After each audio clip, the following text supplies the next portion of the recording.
Balitang boxing naman tayo mga ka-adventure. Inoue versus Doheny. Naganap na nga po ang laban ng current undisputed super bantamweight champion Naoya Inoue at ang kanyang challenger na si TJ Doheny. Kagaya nga po ng inaasahan mga ka-adventure ay dinumina na naman ni Naoya Inoue ang kanyang katunggali. Ngunit ito ay hindi naging madali para sa The Monster sapagkat nagpakita ng napakagandang depensa si TJ Doheny sa first half ng laban. Bumanat din ito ng mga combination na tumama naman sa The Monster. Sa ikatlong round niya ay nakita natin na bumanat si TJ Doheny ng ilang magagandang patama at sa tingin ko ito ay nakuha ni TJ Doheny. Pagkatapos nga ng ikatlong round ay dito na nagumpisa si Naoya Inoue ng kanyang pakawalan na naman ng iba't ibang uri ng suntok na tumama dito kay TJ Doheny at dito nga ay tila ba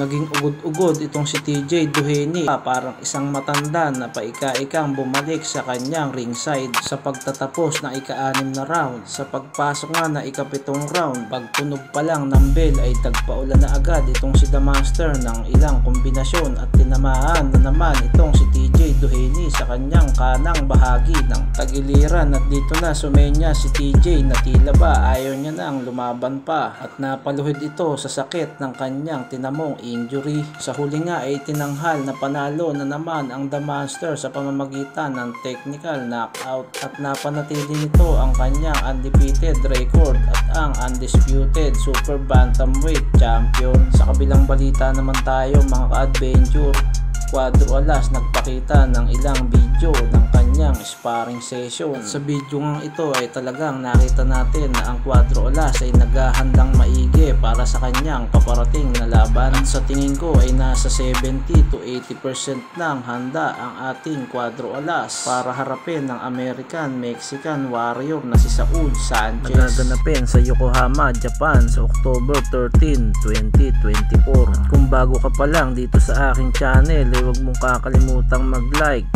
share, subscribe at pakihit na rin ang notification bell button para updated ka sa mga bago nating videos. At ito ang aking boxing update for today mga ka-adventure. Fernando po